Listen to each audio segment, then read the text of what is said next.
السلام عليكم ورحمة الله. زي ما انتم شايفين كده احنا بنعمله الأرضية بتاعة الركنة. في فيديو احنا اتكلمنا على الدرجة التانية، سفنج الدرجة التانية.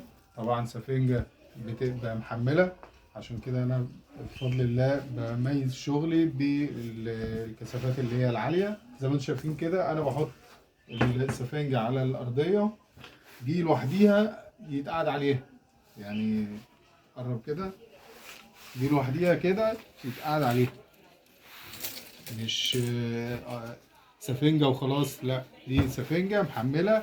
يعني لو اتشالت الشلتة اللي فوق دي يتقعد عليها تستحمل، يعني في لحمية تحت.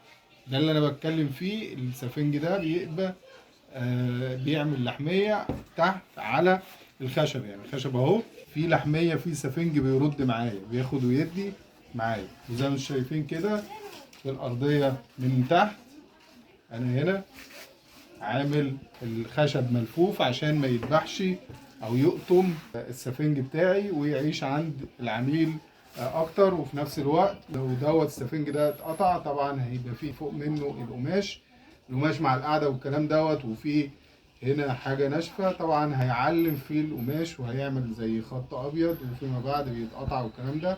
فطبعا كل انا بعمل بيتجاب من الاساس.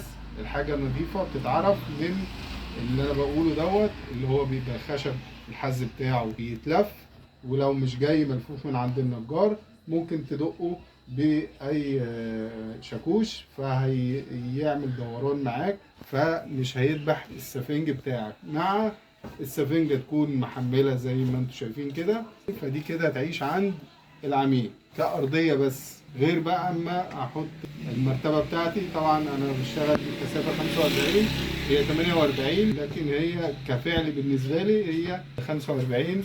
دي اعلى حاجة في السوق، هي الكثافة 48. وده كان الفيديو عن الارضية او عن السفنج اللي بيشتغل في الارضية اللي هو الدرجة التانية. انا بعمل الحاجات ديت عشان بعرف العميل انا بحط ايه في الشغل بتاعه، وده الشغل اللي انا بعمله سواء ورا الكاميرا او قدام الكاميرا. والسلام عليكم ورحمة الله وبركاته.